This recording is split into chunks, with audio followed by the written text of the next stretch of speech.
First তাহলে আমি কি বলেছি, দ্য পেশেন্টের কনসিয়াসনেস বা আনরেসপন্সিভনেসটাকে চেক করতে হবে, এই যে ট্যাপ করতে হবে। Hello hello sir, how are you, do you hear me, আপনি কি আমার কথা শুনতে পাচ্ছেন? আবার এইখানের কাছে গিয়ে hello sir, hello hello, how are you, আপনি কি আমার কথা শুনতে পাচ্ছেন? No response. ঠিক আছে, এবার হচ্ছে ব্রিদিংটা, এই নাক, এই কান, এই বুকের ওঠা পড়া দেখছো, ঠিক আছে, আর এখানে গালে করছি, লুক লিসেন এন্ড ফিল, ঠিক আছে।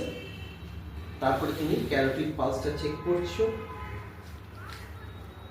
আরেকটা ম্যানিভার এর মধ্যে আছে, সেটা হচ্ছে চিল টিল হেড লিফট। হ্যাঁ, একটু এটাকে উঠিয়ে দিতে, তাহলে কি এই যে শ্বাসনালীটা এটা থাকবে সোজাভাবে, পেটেন্সিটা পাওয়া যাবে।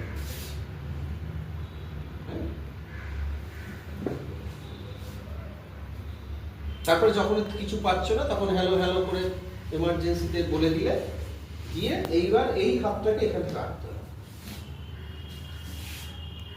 ভালো করে দেখে নাও, এটা নিয়ম, এটাকে ক্রস করতে হবে, ঠিক আছে। এই যে centre of the chest, xiphoid process সেখানটা আছে, যে গর্ত আছে, দেখবে যে গর্ত আছে, এই হাতটা লক করলে, আর হাত থাকবে সোজা, কারণ এইভাবে করলে তুমি দিতে পারবে না, তুমি এরকম করবে, আর তুমি চাপটা দেওয়া হবে, হ্যাঁ সোজা। স্টার্ট 1 2 3 4 5 6 7 8 9 10 11 12 13 14 15 16 17 18 21 2 3 4 5 6 7 8 9 10 30 হয়ে গেল। এবারে স্পিড